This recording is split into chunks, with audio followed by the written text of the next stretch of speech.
I'm one of the occupational therapists at Edith Borthwick School, and welcome to one of our sensory bites. Today we're going to be talking about how to give deep pressure. The reason that we quite often use deep pressure, particularly in school with some of our children, is because we know that lots of our children tend to function in what we refer to as a high alert state. And what we mean by that is that those children find it very hard to remain calm throughout the day. And we know certainly with some of our autistic children or children who might have a diagnosis of ADHD, that they're functioning in this high alert state a lot of the time. We know that they have quite high stress hormone levels, and so that's why it's important to build these activities into their daily routines. So today, with the help of my wonderful assistant, Isaac, Hello! we're going to show you 3 different techniques that you can use to give deep pressure. Not all of them will work for you, so that's why we're giving you 3 to try. And we're going to work our way through each of them during this video. Okay, are you ready? So number 1, we're going to do some tapping and some deep pressure. Tapping is suitable for children who can follow instructions and who can apply pressure to themselves, but we'll also show you a deep pressure method which is similar and can be done with children who are not able to follow those instructions. Okay, here we go. Okay, ready? So first we're going to tap our arm, starting at the shoulder, working down, tapping the hand and tapping along the arm. Now close your eyes and feel the difference. Now this arm. Tapping down the arm, tapping the hand, tapping back along the arm. Now close your eyes and feel the difference. So for the tapping activity, we then proceed to tap on the legs, and we can do one leg at a time. And what this does is it gives really nice feedback, and if the child is able to close their eyes, they can feel the difference between the 2 parts of their body. You feel different sensation. If a child can't follow those instructions, then we would probably try this type of activity. Okay. So squeezing the arm for the child, squeezing the hand and squeezing back up the arm, and resting,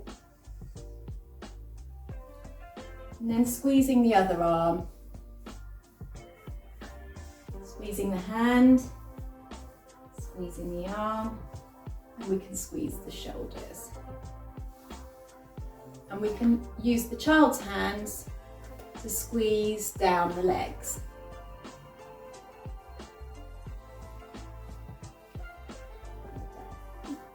Fantastic, thank you.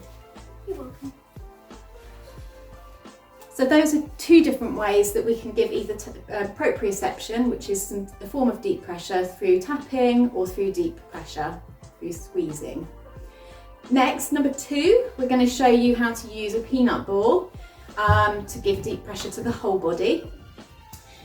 If you haven't got a peanut ball at home, then as an alternative, you can either use a pillow, just a normal pillow from your bed, or a cushion, as demonstrated, or you can use a small ball, which you can roll along the individual body parts and across the back. So you can use anything like that to kind of give that pressure. We're going to use a peanut ball today and just show you very quickly the steamroller.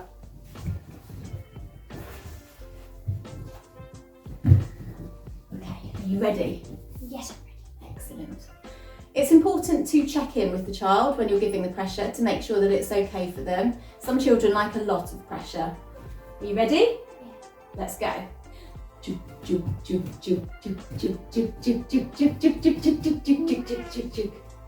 How's that pressure? Nice. More?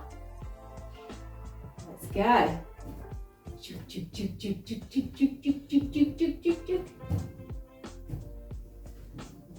Well done. Do you want to turn over? Excellent. Ready? Juke, juke, juke, juke, juke, juke, juke, juke, juke, juke. Woo. Squishes. Squishes. More? Yeah.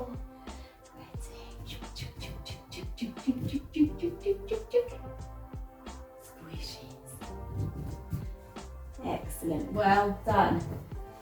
Thank you, Isaac.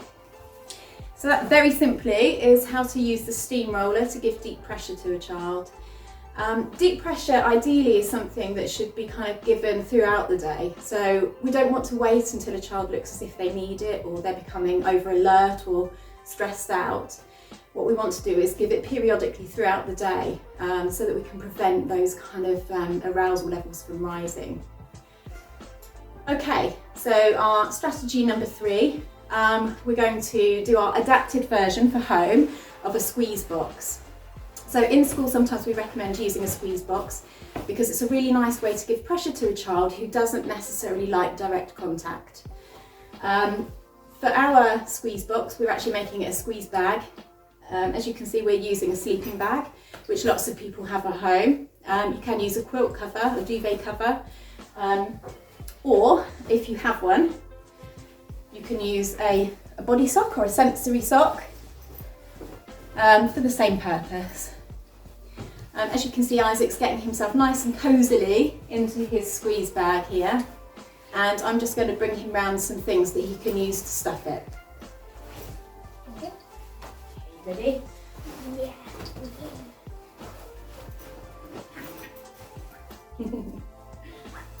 This is my favorite one. Some Pikachu. Yeah, Pikachu. Smell the tip of it. Oh, this is nice. Excellent. Enough or more? That's enough. Enough? Okay. Nice and squidgy. Isaac, how does it feel? It feels squidgy and soft. Feels squidgy and soft. Is it cosy? Yeah. Does it feel like you've got a tight cuddle? Yeah. Yes, good. Excellent. So there's strategy 3, our squeeze bag. You can use a box if you have an old box at home or you've had a delivery and it's come in a big box and your child will fit inside it. And sometimes this is a really nice activity to do with something else. So perhaps to use it with a dark den or something like that, a nice quiet room, or perhaps darken, make sure it's a bit darker in the room as well. But those are our 3 strategies. So to summarise, today we have talked about using tapping or deep pressure, either that the child gives to themselves or that we give to the child. We have talked about using a steamroller, maybe using a peanut ball or using a smaller ball of some description or a pillow just to give some squishes. And then last of all, we've shown you our squeeze bag. Thank you, Isaac.